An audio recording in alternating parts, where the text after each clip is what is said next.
If you want to understand the war plans of the world's most powerful alliance, sometimes you need to get escorted off stage by a Secretary General, talk to a Deputy Secretary General, hear from an Assistant Secretary General, and chat with a French Foreign Minister. But I am getting ahead of myself. Let me restart. Have you ever wondered if European officials are truly worried about a US abandonment of the continent? Or if hawkish politicians just use the perception of that threat to help pass more defense spending through their difficult legislatures? Well, good news.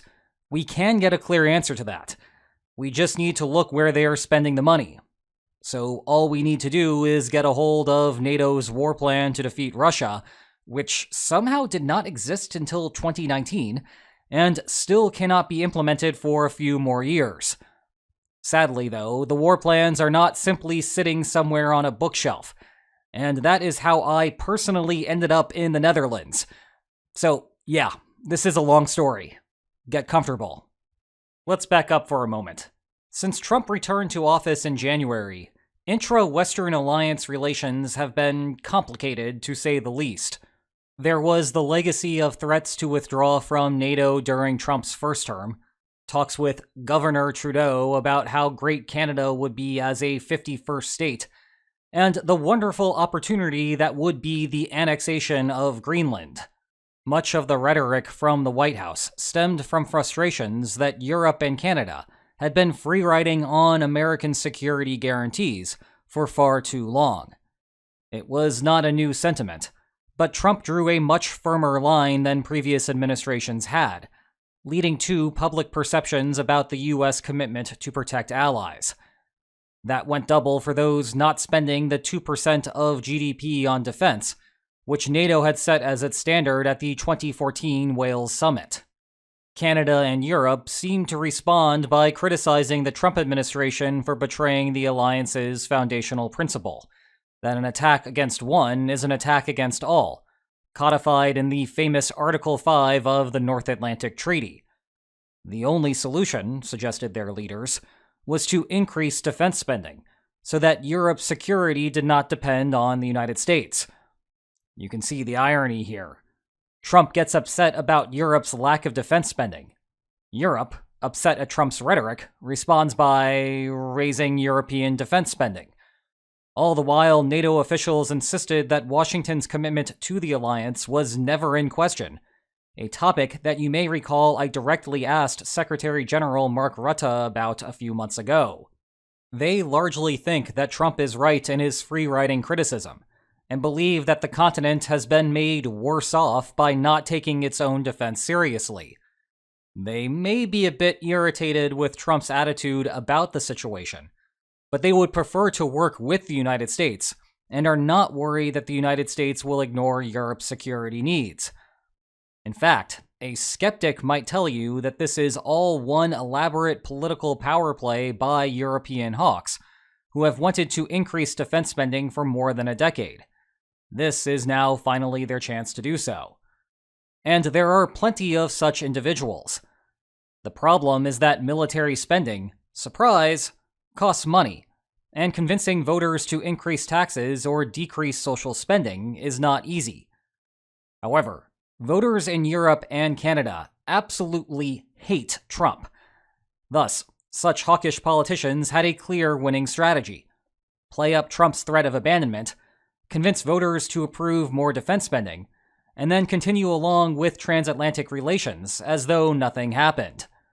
Case in point, the rise of current Canadian Prime Minister Mark Carney. Heading into Canada's election in April, the ruling Liberal Party appeared to be facing a disaster. Longtime Prime Minister Justin Trudeau had become so unpopular that he had no choice but to step down from his position and pray that someone else would salvage the situation. Meanwhile, the main opposition seemed friendly to Trump, leaving skeptics to label them the MAGA Party of Canada. I guess that McGA does not quite have the same ring to it. Anyway, it turned out that the only thing that Canadians hated more than the Liberal Party was Donald Trump, and, by extension, the opposition.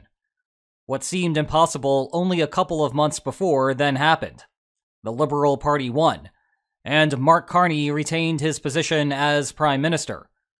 Carney then began implementing an elbows-up policy of raising defense spending, a very Canadian way of telling someone to prepare for a fight, as if squaring up against an opponent in a hockey game. It was directed toward Trump in expression, but all of those weapons would be useful for fighting a more traditional foe. Following that, Carney visited the White House, where Donald Trump heaped praise upon him. Oh, and Trump also suggested that Carney would not have won without Trump, which, while may very well be true, still drew this look from Carney. And we are seeing it now on a macro scale, with the Allies now agreeing to spend 5% of GDP on defense coming out of the Hague summit. If this was a master plan by European hawks, not only has it worked to raise spending levels, but it has also changed Trump's rhetoric. Over at the summit, when asked about Article 5, Trump said that the United States is with its allies all the way at this press conference, a much cheerier message than has recently been the case. And that's the thing about collective action problems. If, for example, Spain is at the bottom of spending levels, it not only hurts Spain's national security, it hurts everyone else's in the alliance. Thus, it is possible that even if another country, say Italy, was also below the spending bar, Italy would prefer a world in which it, Spain, and all the other allied countries spend the proper total. The tricky part is getting an enforcement regime together to prevent parties from pulling out of spending agreements, which, at least thus far, has been a sticky wicket. The Hague Summit seems to have moved things in the right direction, though our discussion of enforcement will have to wait for another video, and whether it will actually work, looking at you especially Spain, is only something that time can tell. Nevertheless, a disconnect remains. Scroll through any online comments, and it will not take long to find people that are still completely convinced that Trump is 2 seconds away from abandoning Europe altogether. But despite NATO's insistence that Article 5's mutual defense commitment is ironclad, or Trump's aforementioned comments that the United States is with them all the way, the skepticism remains. And, you know what? Fair enough. Following our favorite axiom, if we really want to know how Canadian and European leaders feel about the situation, we need to find something that they would do if they were truly unconcerned about Trump, that they would not do if they were truly concerned about him. That is when I remembered a conversation I had with Andres Gannon, a professor at Vanderbilt University, whom you might remember from an interview over on Lines on Maps Extra last month. Hey. Hey, Andres. Do you remember that conversation we had right after we got done recording? The one about how NATO's spending priorities reveal a lot about members' true beliefs about the United States? We were talking about the strategic complementarities that countries and alliances can have, ways in which if each country builds distinct military capabilities from one another, overall they're in a better position than they would be otherwise. Yes, strategic complementarities. Hard to say, but very important for alliance relations.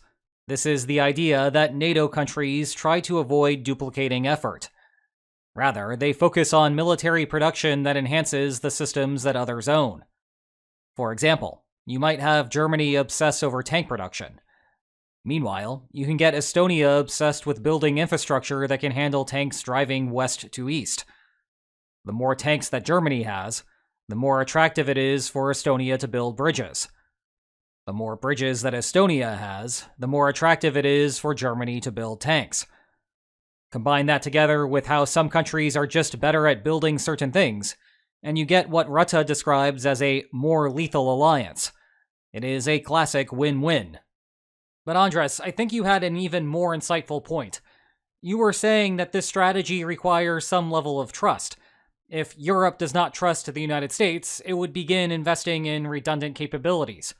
So it would be bad news, for example, to discover that France was building aircraft carriers given the US fleet. Yes, there'd be a redundant capability with what the United States has. It'd be better if France was providing some sort of medium airlift capacity to get across the European continent. Then what you're telling me is that if we want to know what European leaders are actually thinking, what we really need is to see NATO's war plans? We need to look at the war plans. Well, that can't be too difficult. All I have to do is get in touch with an old friend. Dear Secretary General, could you please send me your war plans? Warmest regards, William Spaniel. Surely I will hear right back.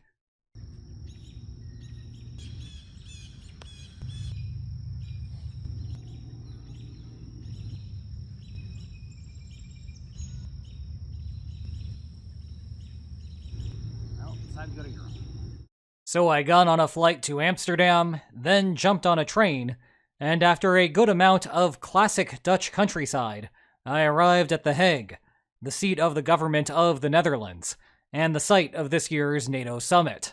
That is when the real detective work began. The summit generated a ton of headlines about increases in Allied defense spending, but also a ton of question marks about where that money was actually going. Well, I got a big hint from François-Marie Goujon, NATO's Assistant Secretary General for Defense Policy and Planning. He said that the new spending targets actually have a much longer historical legacy, and one that I am oh so happy to dive into. Remember that 5% number? 1.5 percentage points are for defense-related expenses, which are not important for us right now. 3.5 percentage points are for core defense, or what you might think of as the men and metal needed to defeat Russia. Tanks, planes, artillery, and so forth. And I do not mean that in the sense that more soldiers and more weapons put NATO in a better position in case the Kremlin invades. No, I mean that is actually what NATO's military planners think that they need. As in, they sat down and figured this out. Rewind to 2019. As hard as it may be to believe, NATO did not have a defense plan against Russia had war broken out then. Now, the situation was not that egregious. At the time, NATO was a collection of 28 militaries and Iceland. Sorry, but I have to do that for accuracy's sake. The organization itself owns basically no hardware. The United States, United Kingdom, France, and so forth were free to have their own individualized war plans, and undoubtedly they did. Moreover, for a good chunk of the modern period, a collective war plan seemed unnecessary. The Cold War was over, and the West had won. In the meantime, the plans to fight the Soviet Union had been rendered irrelevant. Not only did the dissolution of the Eastern Bloc mean that NATO no longer had to worry about communist troops storming in from East Germany or Poland, a whole bunch of that bloc was literally now a part of NATO. What's more, for a long period after September 2001, the security focus was on unconventional threats, mostly coming out of the Middle East, and certainly not out of Eastern Europe. Russia was actually a partner for a lot of that, with the Kremlin wanting to draw a connection between US efforts in Afghanistan and Russian efforts in Chechnya. After 2014, though, and Russia's annexation of Crimea, it became clear that NATO needed to return to its counter-Moscow roots, so to speak. And while I cannot explain why there was a 5-year delay, eventually 2019 produced a proper NATO defense plan, one that was not a loosely federated defense of Europe, but rather one that is a comprehensive battle plan, designed to exploit all of the alliance's strengths. One slight problem: the alliance did not actually have the materiel to pull it off. It was a phantom plan. Now, that did not mean that Europe was in imminent danger of defeat at the hands of Russia. Rather, the goal was to deter an invasion in the first place. But such a goal is a mixed bag. On one hand, the alliance may have felt that it could beat back Russia despite the lack of forethought. However, given Moscow's predilections that would be on full display in February 2022, perhaps NATO needed to go a bit over the top to guarantee its members' safety. Fast forward to 2025. Behind the scenes, the new Secretary General, Mark Rutte, dusted off the 2019 battle plans. There was much to do to update them. Tons of lessons coming out of Ukraine, from drones to new battlefield medicine. Then there was the knowledge that Kyiv would be a major partner in the event of a war, regardless of Ukraine's membership status. Plus there were 3 new members, never mind a huge new border to defend. That takes us back to the 3.5% of GDP target for core defense spending. Again, it was not a number pulled out of thin air. Rather, they added up all of the costs of the war plan. Then, they converted that to a percentage of GDP, which, if spent, would generate what they needed. That is how we got to 3.5%. Backing out the numbers here, with a total GDP of about $57 trillion, NATO collectively needs to spend about $2 trillion per year to handle the problem. Great. All I have to do now is see how that money is getting spent, and we can get the information that we need about US reliability, or at least European perceptions thereof. Ah, Dear William, that is classified. Regards, Secretary General Mark Rutte. P.S. My pleats are better than yours, and your viewers agree. Well, that just hurts, on many levels. But no matter. I need to stay focused, because I still have a mission to accomplish here. Now, it is not surprising that parts of the war plan are classified. For example, if NATO could counterattack to the north or to the south, then you would want to keep that information secret until the attack was underway. It might be more surprising to hear that the construction choices are also classified, and not just for super-secret new projects that no one knows about at all. Even something as simple as how many tanks Germany needs to produce remains classified, even though soon enough those orders will be placed, and the whole world will soon find out. The problem is that this information would reveal to Russia what NATO's weaknesses are in the meantime. And call me an armchair general, but revealing that information seems like a bad idea. The good news is that we do not need to know the full war plan or shopping list of items. We just need to know some generalities about the categories of purchases. As a starting point, it is telling that the origin of the 3.5% comes from the year 2019. Yes, that was still a Trump era. However, Trump's calls for a US withdrawal from NATO came at the beginning of his presidency, and you might say that the first half of his first term was a learning experience. He came in as a political outsider, who did not really understand the benefits that the United States enjoyed as being a part of NATO. Call it the education of Donald Trump. The back half of his first term shifted the rhetoric from withdrawal to more of a laser focus on increased defense spending and fulfillment of the pledge made in Wales. The point is, this was not the era of rampant concern that the United States was going to abandon Europe, in the way that sentiment is now common in 2025. That, in turn, suggests that the basis of the spending plan presupposes an American commitment. But that is a lot of hypotheticals, and at some point, you just have to ask. Unfortunately, my time with the Secretary General devolved into a brief discussion of hockey sticks. But that's a story for another video. Fortunately, I did have more time with Deputy Secretary General Radmila Shekarinska. You may have listened to the full interview already, but I asked her directly whether the new spending was focused on exploiting NATO's comparative advantages or otherwise. She told me, each ally has received a specific set of capabilities, usually in areas where they are stronger, better. You know, we need a quantum leap, but we need a rational quantum leap. But of course, they will have to do more than they're used to. So there is a bit of an additional effort expected of everyone. Upon re-listening to the interview, I was not sure about the part at the end where she said that the allies had to do more. That could be interpreted as spend significantly more on their comparative advantages, or do more beyond what their comparative advantages are. I therefore asked a NATO official for clarification, and was told that it meant the former. However, that was just one perspective. Trying to leave no stone unturned, it seemed like a good idea to hear from an ally rather than the organization. Looking around the flagpoles, there are a lot of options to choose from. But perhaps the best barometer here would be France. You may recall that France is the only country to ever withdraw from NATO's Integrated Military Command, which prompted a move of the NATO headquarters, at the time the bright buildings seen here in the foreground, to Brussels.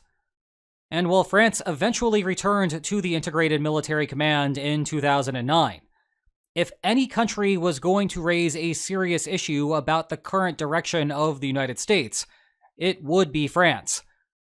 Well, I had a moment with Jean-Noël Barrot, the French foreign minister, and a PhD in economics.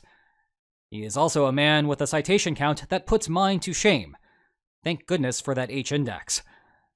Anyway, I asked him the hard question about NATO's spending priorities. Will it be comparative advantages or European independence? Well, I think a little bit of both, actually. I think we need to further enhance our complementarities.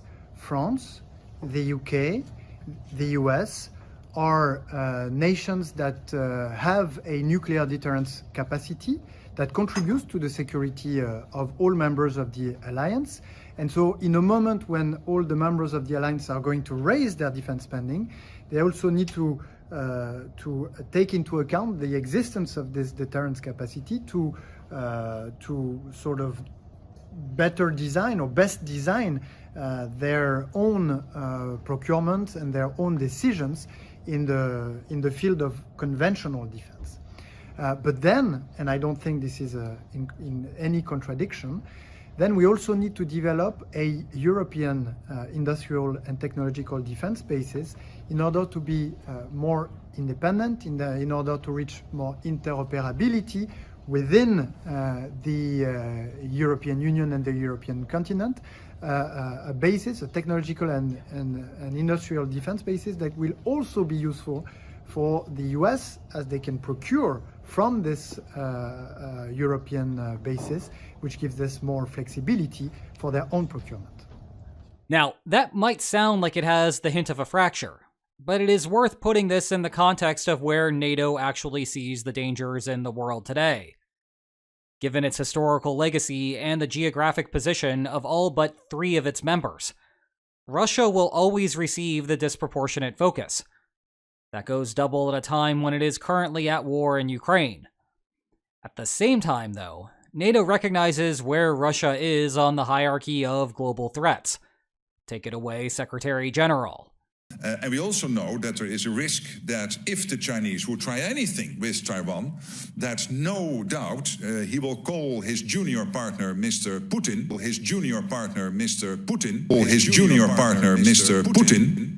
and make sure that the junior partner in that relationship with China, Mr. Putin, will keep us busy here. Ouch. And that was not some sort of off-the-cuff comment either. Rutte would make the same junior partner comment at this press conference on the following day. But the reality of the situation is that Europe has plenty of economic interest in a calm Indo-Pacific.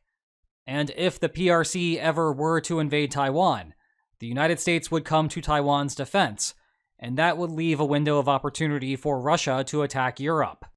As a result, Europe needs some level of independence to deter that. Because, at the end of the day, the United States cannot do everything, everywhere, all at once. Moreover, the United States is in complete agreement that Europe should have independent procurement, even if it comes at the risk of reducing European orders from U.S. defense contractors, if for no other reason than it is hard for the United States' industrial capacity to bear all of that. Look no further than what has been a constant problem in Ukraine, with the United States not having enough 155mm artillery shells to cover Kyiv's needs, while maintaining its own reserve supply. This is not just a concern of the Trump administration, of course. It also put significant limits on donations coming through during the Biden administration. And you can only imagine how supply constrained the United States would be if it were the one shooting off their artillery rounds, be the target Russia or China. Simply put, there needs to be in excess of 155mm production globally, so that everyone in the Western coalition can properly arm themselves. And as the French foreign minister pointed out, Europe's own production lines improve US procurement capacity. All of that is written into the closest thing that we have to a white paper on Trump doctrine. And increasing European capacity is a way that we discussed recently may help stop World War III, something that both sides of the Atlantic have an interest in. Of course, this is still a bunch of talk. It has given us a little more clarity about the situation than when we started, but the questions still remain. Pretty soon, though, the new metal will actually start being cast, and that will tell you everything that you might want to know. Meanwhile, if you want to learn more about how we got here, these 2 books on the war make a great starting point. Check the video description for more information about them. And if you enjoyed today's video, please like, share, and subscribe, and I will see you next time. Take care.